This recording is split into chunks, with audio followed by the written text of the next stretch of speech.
Monsters Inc. 2001 animated film from Pixar Studios. The film takes place mostly in the world inhabited by monsters, quite similar to ours, other than the fact that instead of humans, it has, well, monsters. These monsters use children's screams as a power source, and in order to gather it, the employees of Monsters Inc., the company, walk through magical doors to children's closets. They scare them, they fill the tanks with screams, rinse and repeat. However, they are always very careful about it, as the children are believed to be extremely dangerous and toxic to monsters. The main characters of the story are Sully, the big blue monster with fur, voiced by John Goodman, and Mike, the little green one with one giant eye, voiced by Billy Crystal. They both work at the power plant, Sully as a scarer, Mike as his assistant. And one day, Sully stays late at work to cover for Mike, who has a date, and he accidentally discovers a door still left on the scare floor where it shouldn't be.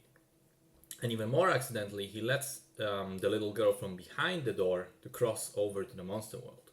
And the story goes from there, with Sully and Mike trying to get the girl, nicknamed Boo, back home without drawing attention to themselves.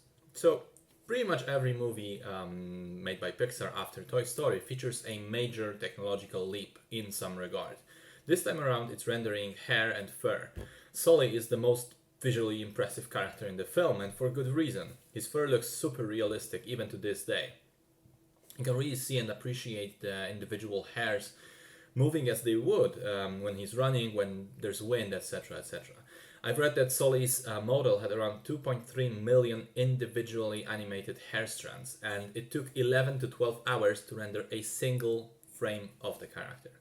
That's mad, but it's also really impressive.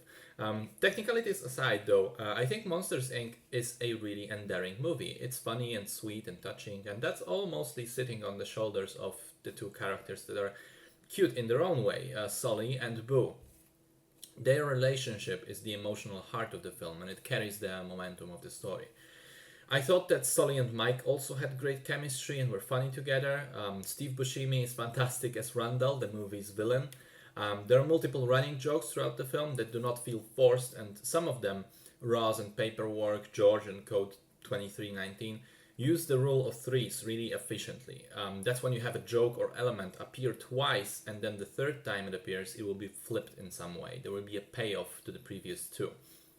Using this tool well, to me, is a sign of competent writing. So I think the film is really just well-rounded, has action, laughter, a bit of tension, and some touching moments, especially the ending. And even though it is geared towards particularly young audiences, I think people of every age can find something for themselves in it. Great stuff.